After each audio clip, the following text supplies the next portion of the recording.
en ce qui concerne le mandat passé, c'était un mandat riche de projets, notamment 3 gros projets.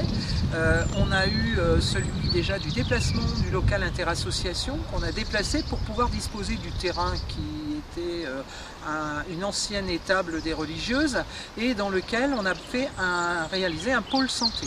Et on a fait également la résidence Champagne, je ne les ai pas mis forcément dans l'ordre, la résidence Champagne en premier lieu, qui a permis à 4 nouveaux foyers de venir s'installer à Créa et en plus un commerce également qui vient de s'installer ou qui va s'installer très prochainement.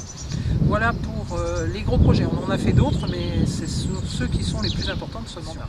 Alors, en ce qui concerne la résidence Champagne, certes, c'est aussi un projet de grosse envergure, avec des subventions, mais certainement moins importantes que pour le pôle santé.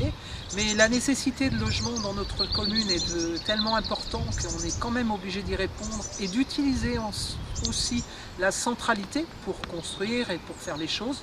On avait cette potentialité de maisons qui avait été rachetée dans le mandat précédent et qui nous permettait de faire 4 logements, ce qui est aujourd'hui le cas et je pense qu'on a répondu à l'attente de nouvelles personnes.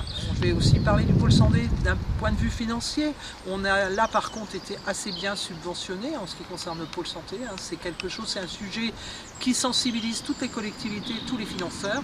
Donc on a eu la possibilité d'avoir à peu près 800 000 € sur l'ensemble du pôle santé. Bien évidemment, c'est quelque chose qui coûte déjà plus de 2 millions d'euros, mais la nécessité de garder nos médecins était très importante et il fallait pouvoir les garder et répondre aussi à leurs attentes. Bien évidemment, en essayant de gérer au mieux le budget de la commune. Et l'objectif est de gérer en bon père de famille pour essayer d'avoir des dépenses convenables qui n'endettent pas outre mesure notre collectivité, mais qui apportent aussi à l'ensemble de ses habitants.